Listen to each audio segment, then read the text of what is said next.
We are on Kuf Amud Aleph, 100 and side A. Yeah, same one, second page. It could be that one's from left to right. There's one that's left to right. Okay. Didn't figure out the machine exactly. Okay. Yeah, you take the other one.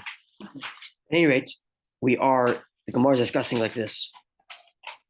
The Mishnah singled out Erev Pesach as when one is forbidden from eating from the 9th hour of the day. I don't like this. And the Gemara wanted to know why the Mishnah is singling out Erev Pesach when seemingly one is forbidden from eating from that same 9th hour on every Erev Shabbos and Yom Tov. Erev Pesach is not unique. And the reason is so that one should come to his Shabbos meal, his Yom Tov meal, with an appetite. So the Mishnah should have seemingly said any Erev Shabbos and Yom Tov, Pesach included, one doesn't eat from the 9th hour. Why single out Erev Pesach? We went back and forth for the last 2 days, and the moment we're holding here is Rav Huna's approach, which is that on every Shabbos and Yom Tov, there's a dispute whether you have to refrain from eating from the 9th hour. Rabbi Yossi says you may continue eating all the way till Shabbos and Yom Tov starts. Rabbi Huda says you may not. You have to stop eating from the 9th hour. That's every Erev Shabbos and every Erev Yom Tov. And therefore, our Mishnah singles out Pesach to say that even Rabbi Yossi, which ordinarily is of the view that you may eat until nightfall, on Erev Pesach, he agrees you have to stop eating at the 9th hour because of the unique feature of eating matzah. That's different than every other Shabbos and Yom Tov. This is what we're holding at the moment. Yeah, what do you want to say? Isn't it a mitzvah that when you're cooking for Shabbos, to be eating the food that you're cooking, tasting it as you're cooking? You can do that earlier in the day, and a taste is different than sitting down for a meal. The prohibition here is specifically sitting down for a meal. When we get to the Shulchan Aruch, we'll discuss the details of this. Okay. But that's a good point. There is a mitzvah to eat and taste of the foods that you're preparing for Shabbos. So in theory, you could do that earlier in the day. But even if it's later, the Mishnah here specifically speaking of sitting down for a meal, as we'll learn further in the Gemara and in the Shulchan Aruch when we get there. Okay, so this is where we are. So the implication of this understanding is that there's a consistent dispute between Rabbi Yehuda and Rabbi Yossi whether you are allowed to eat from the 9th hour onward on Erev Shabbos and Yom Tov, but Erev Pesach there's no dispute. We haven't commented yet on the halacha. Do we follow Rabbi Yossi or do we follow Rabbi Yehuda? Which we're going to approach a little bit now, and God willing, tomorrow we're going to look at the Shulchan Aruch to see how we rule on the ground with respect to these questions, and then after that we'll get to the next subject, which is a somewhat related subject, which will be introduced as well today. Right. So again, where are we? There's a dispute every single Erev Shabbos and Yom Tov as to whether you're allowed to eat after the 9th hour. Rabbi Huda says you may not eat from the 9th hour. Rabbi Yossi says you may eat. When it comes to Erev Pesach, no dispute. Everybody agrees you may not eat from the 9th hour, and that's why the Mishnah singles out Erev Pesach to say that even Rabbi Yossi agrees you may not eat from the 9th hour. This is our thinking at the moment. Yeah. The 9th hour being from 9th hour from sunrise, dividing sunrise to sunset into 12 parts. So count 9. That's where we are. From sunrise. Sunrise to sunset, whatever time of day it happens to be. 9 hours. Let's say if sunrise is at 6 a.m. So 9 hours after 6. That's correct. So it's 9 halachic hours.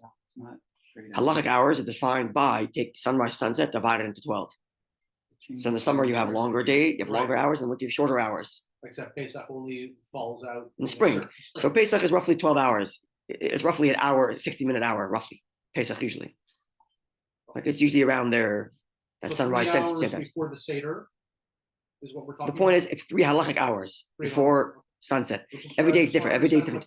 You can Google halachic times, and it'll come up. You can put a punch in your city. It'll tell you what all the halachic times are based on sunrise, sunset, dividing it accordingly.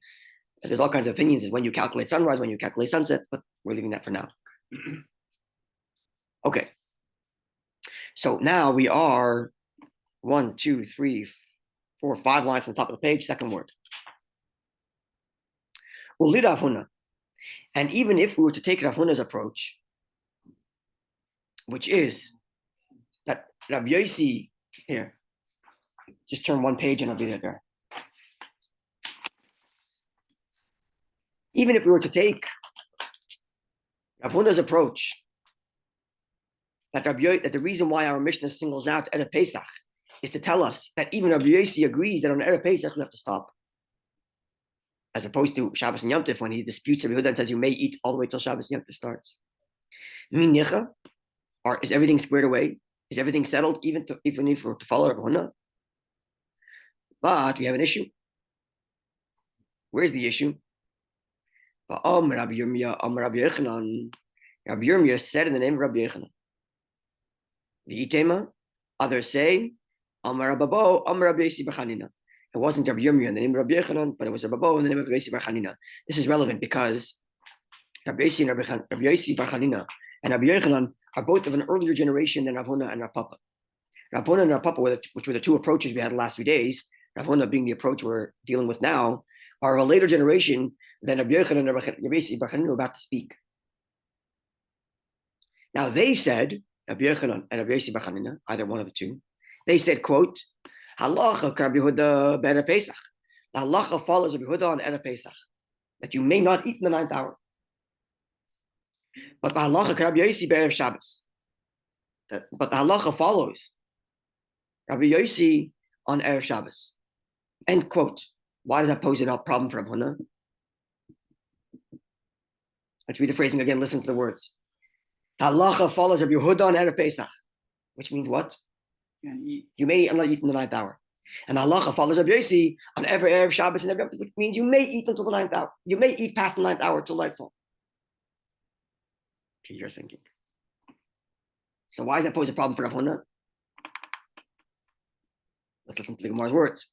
Halacha Rabbi Yehuda be'erev Pesach. The quote was that halacha follows Rabbi Yehuda on Erev Pesach. Michlal, the implication is the pligi Rabbi Yossi b'tavayu, that Rabbi Yossi also disagrees here. Rav Huna's thinking was that on Erev Pesach there's no dispute. Everybody agrees that to stop eating at the ninth hour. So why would Rabbi Yochanan or Rabbi Yossi bar Chanina phrase it, follow Rabbi Yehuda on Erev Pesach? What do you mean follow Rabbi Yehuda? Everybody agrees in Erev Pesach you stop eating. The very fact that Rabbi Yochanan said, follow Rabbi Yehuda on Erev Pesach means there's a dispute in here. Rabbi Yossi doesn't agree with that.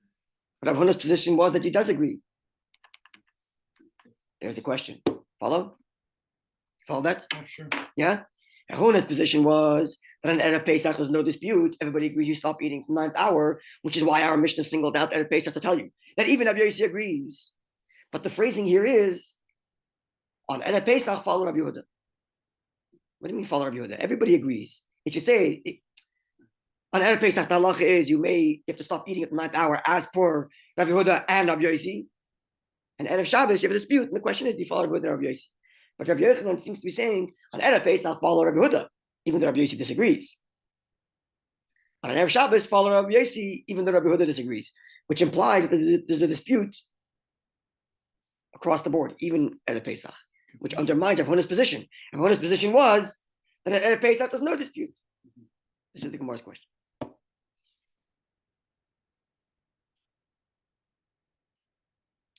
Now the Gemara introduces another element to tell us that you look clear on this. Somewhat where we lost. I'll catch up. No, it's not going to catch up because everything builds on each other. What? Everything builds on each other. I understand there's a dispute. I understand. Listen, this is what I have. I didn't. No. So let's make it clear because we're not going to understand what's going forward. Rav Huna suggested that on Erev Pesach there's no dispute. Everybody agrees stop eating at the ninth hour. Right. The dispute between Rabbi Yehuda and Rabbi Yossi is specifically every other Erev Shabbos and Yom Tov. That was Rabbi Huna's position. Now, we have a statement from Rabbi Yochanan which said, on Erev Pesach, you should follow the view of Rabbi Yehuda. That statement is problematic. Because you wouldn't tell me to follow the view of Rabbi Yehuda unless there's an opposing view. Correct? Right. Otherwise, you would just say the halacha is, as we all agree, stop eating at the ninth hour. Right. The fact that Rabbi Yochanan phrased it as stop eating according to Rabbi Yehuda's view means Rabbi Yossi disagrees. That is in contradiction with Rav Huna's position, which said that on Erev Pesach there's no dispute. Here's the question. Clear? Because even Rabbi Yossi agrees, stop eating at the ninth hour, which is why our Mishnah singled out Erev Pesach. Contradict the statement on Erev Pesach, follow Rabbi Yehuda, which implies there's a dispute. That's right. Implying Rabbi Yossi doesn't agree. Okay. So the Gemara now introduces another element, which is there's a difference between telling someone you may not eat from a certain point. That's one quick question. Another question is, if you started eating, do you have to stop? Specifically, if you're eating a meal on Erev Pesach, or let's say Erev Shabbos, well, Erev Shabbos makes it easier. An hour or so before Shabbos starts, and nightfall hits. Now, at some point, you have an obligation to make Kiddush. So what do you have to do? Nightfall hits, you have to stop, bench, go daven Ma'ariv, come back home, make Kiddush. Or can I finish my meal, then daven Ma'ariv, and then make Kiddush? That's like saying I started driving like 3 hours before Shabbos. Do I have to stop driving because it's now? It's not a biblical prohibition to eat as Shabbos starts. You gotta compare apples to apples, right? The issue here is you have to come to your meal with an appetite. You already blew that already because you're already full. What would be the point of stopping at nightfall? The only thing is you have an obligation to make Kiddush, you have an obligation to have Ma'ariv. So if I appoint someone to remind me, but there's an obligation to have a Shabbos meal. Okay, so I'll do that. I'll have it. But your obligation is not to have your Shabbos meal right after Ma'ariv. Yes, make Kiddush. Okay. But you can have your Good. Shabbos meal 3 hours after Exactly. that. So why stop my meal now? You're stop. making my point, right? Right. Why should I stop? So there's a dispute. When Shabbos hits, do I have to stop my meal or not? And that's a separate discussion as to whether I'm allowed to eat at the 9th hour. Assuming, let's say, like Rabbi Levi, where I'm allowed to eat all the way, or I'm allowed to eat, do I have to stop at nightfall? Or according to Rabbi Yehuda, if I blew it and I ate anyway, do I have to stop my meal at nightfall? Or can I continue, finish my meal, bench, stuff, make Kiddush whenever I'm ready, and eat my meal whenever I'm ready? Well, technically, you don't have to daven Ma'ariv the moment you're allowed to daven Ma'ariv. You can also extend. You can daven Ma'ariv. Okay, that's not a clear. That's not such a clear statement, because actually you do have to daven Ma'ariv the moment you have the obligation. And in general, the rule is you have to, as soon as an obligation comes upon you, you're not allowed to do anything else until you do that obligation. For example, we don't eat before we hear shofar. We don't eat before we shake the lulav esrog. We don't eat, technically speaking, even before we say Shema in the morning. Right. You don't. Right. So the moment you have an obligation to do something, you have to do it. Right. Now there are ways around that, especially when it comes to davening. When it comes to davening, for example, if you have a set minyan, so what's the problem with why is there a prohibition against doing anything until you fulfill your obligation? We're afraid you're going to forget, you get carried away and you forget. For example, we're talking about Pesach. On the night before Pesach, you have an obligation to search your home for chametz. You may not do anything until you search your chametz as soon as nightfall hits. Why? We're afraid that you're going to get carried away and forget. So as soon as the obligation comes, do it. Right? Now, when it comes to davening, there's workarounds. If I have a set time every single day, I daven at a minyan 9:00 p.m., I'm not worried I'm going to forget, even though my obligation started at 6, let's say in the winter, or even earlier, 4. I'm not afraid you're going to forget because I have my set minyan on my calendar, 9:00. Another way of doing that is I appoint someone else to remind me. I can appoint someone to remind me. So then the two of us will keep each other reminded. Right? So let's just say he worked around that in that regard. Right? So he's sitting by a meal and they're all sitting around and say, okay, let's remind each other we're going to daven Ma'ariv as soon as the meal's over. So they keep on going, even though Shabbos just started. And the meal's over, they remind each other that daven Ma'ariv, they're a minyan, let's say, I don't know. And then later they make Kiddush and eat challah. But hang on a second, but there's an or nightfall there's to an stop. obligation to light candles, Okay. right? So you can light candles in the middle of your meal. Why can't you light candles in the middle of a meal? The question is, am I obligated to bench now? Am I obligated to stop and bench? This is the discussion. Okay. Again, we're going to get into the Shulchan Aruch. We'll get to more details because the way the Gemara reframes how their solution is actually not the halacha. We're going to learn about that later. The Gemara is going to give a hybrid, actually. You mentioned stopping at nightfall, but would it also be stopping at the 9th hour rather than nightfall? Or is that not really? Here it's talking about someone who ate later. The way that, let's say they went from just before the. Actually, the way that Ashbam says it, I said that the guy blew it. Ashbam actually says, we were saying the guy blew it, he ate later. Ashbam says, let's say he started eating before the 9th hour. So he's allowed to. And the meal kept on going all the way till nightfall. Does he have to stop now? Or he already started his meal and he did so kosher yosher because he started before the 9th hour? Does he have to stop at nightfall? Or can he continue? Yeah, that's where Ashbam puts it. Okay? Okay. So now we have two issues. Sorry. Yeah. I was just thinking about does it have to go? Does the issue have to be all the way through the nightfall, or could it also be an issue just that is within the 9th hour? At nightfall. No, the implication, as we're going to see in the Shulchan Aruch, the implication is that you may not start eating at the 9th hour. No, but if you started before, when you were allowed to, right, then you can continue eating even though the 9th hour hit. Because we don't assume the average person is doing a meal for 3 hours straight. Right. We expect that it's going to last for half an hour. So if you started eating before the 9th hour and you continued after, how long is your meal going to go?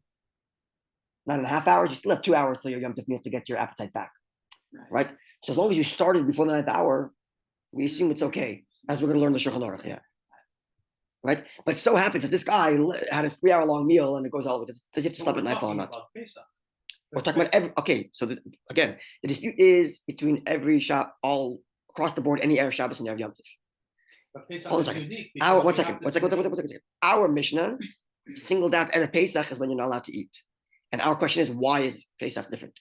The logic is why Pesach would be different. We understand because Pesach, you have matzah, you have wine, you have more going on. Right? But halachically speaking, is there a difference in the prohibition to eat before Pesach versus the prohibition to eat before every Erev Shabbos and Yom Tov? That's our question right now. Because Rabbi Yossi and Rabbi Yehuda, when they disputed, they didn't single out anything. They just said all Shabbos and Yom Tov when they disputed. Our Mishnah singled out Erev Pesach. We're trying to figure out why. First Seder, aren't we obligated to have the Afikoman before midnight? And therefore, that's hours later. The whole the Seder takes hours and hours. Not in theory. First of all, it's irrelevant to the question. We're obligated to finish eating before midnight. Okay, that's 6 hours later. That's 6 hours after nightfall. 6 hours after nightfall. Yeah, it's midnight. But if you continue eating after nightfall, then you're interrupting. You still have 4.5 hours to go. You still have 5.5 hours to go. But you have to be at the. You said you have you're obligated to be coming to the table hungry. That's our discussion, right? That's our discussion. What's the obligation and when is the prohibition and when is it? Yeah, we're clear. Okay, so now it says the Gemara, like, don't derive from Rabbi Yochanan's statement, which said that on Erev Pesach you follow Rabbi Yossi, to mean, don't take that to mean that Rabbi Yossi is of the view that on Erev Pesach you're allowed. Sorry, the fact that Rabbi Yochanan said on Erev Pesach follow Rabbi Yehuda, which said not to eat after 9th hour.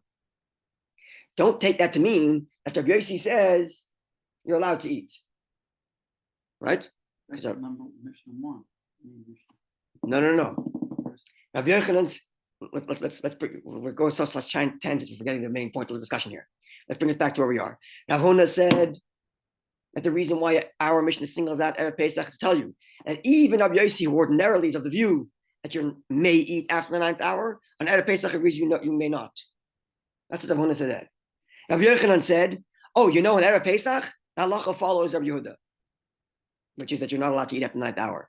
From the very fact that he phrased it as the halacha follows Rabbi Yehuda implies that Rabbi Yossi disagrees, which is in opposition, in contradiction to Rabbi Huna, who said that Rabbi Yossi agrees you may not eat, that there's no dispute Erev Pesach. I'm asking it a different way. Is there a dispute between Rabbi Yehuda and Rabbi Yossi Erev Pesach? Yes or no? No. Rabbi Huna said no. So why would Rabbi Yehuda say, hey, Erev Pesach, follow Rabbi Yehuda? There's no dispute anyway. Why are you saying follow Rabbi Yehuda?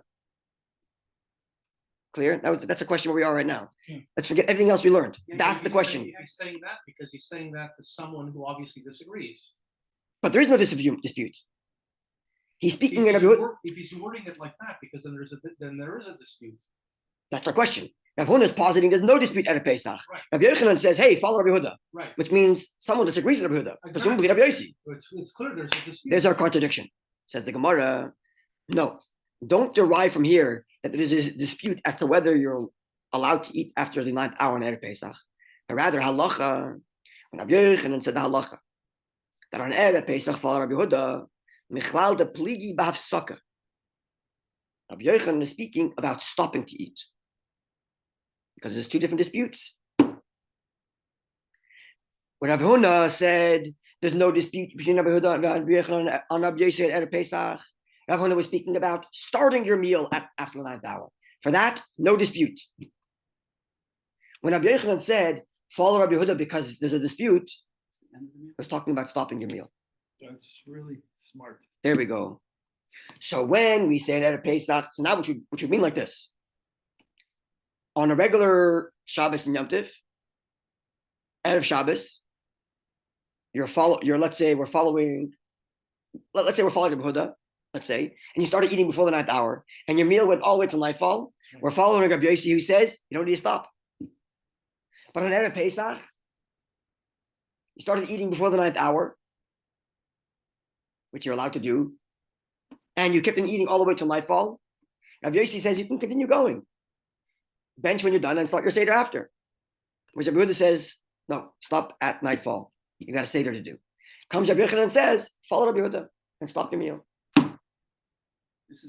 That's correct. This is only when if you started before. That's correct. Otherwise, that's right. Both agree that you're not. Otherwise, both agreed. I'll start after the 9th hour. So when Rav Huna said, that's correct. So when Rav Huna said there's no dispute, is talking about starting your meal after the 9th hour. When Rabbi Yochanan implied there is a dispute, and he said to follow Rabbi Huda, he's talking about stopping your meal. Even if you started before, that's right. There, that's it. That's right. There we go. So the Tanya, as we learned, that there actually is, we have another Mishnaic text which introduces a dispute with regard to whether you have to stop your meal at nightfall. Quote, Mafsikin l'Shabbosos. One is required to stop his meal at nightfall if he started before. David Rabbi Huda, this is Rabbi Huda's view. Rabbi Yossi says, Ein mafsikin. You don't need to stop your meal at nightfall. Keep on going. And this is when Rabbi Yochanan says, on Erev Pesach, follow Rabbi Huda and stop your meal at nightfall. But when it comes to starting your meal, like Rav Huna said, all agree, no eating after the 9th hour on Erev Pesach. We reconciled everything almost. Yeah. Tomorrow we're going to be introduced to Rabbi Shimon Gamliel and a story about who we follow.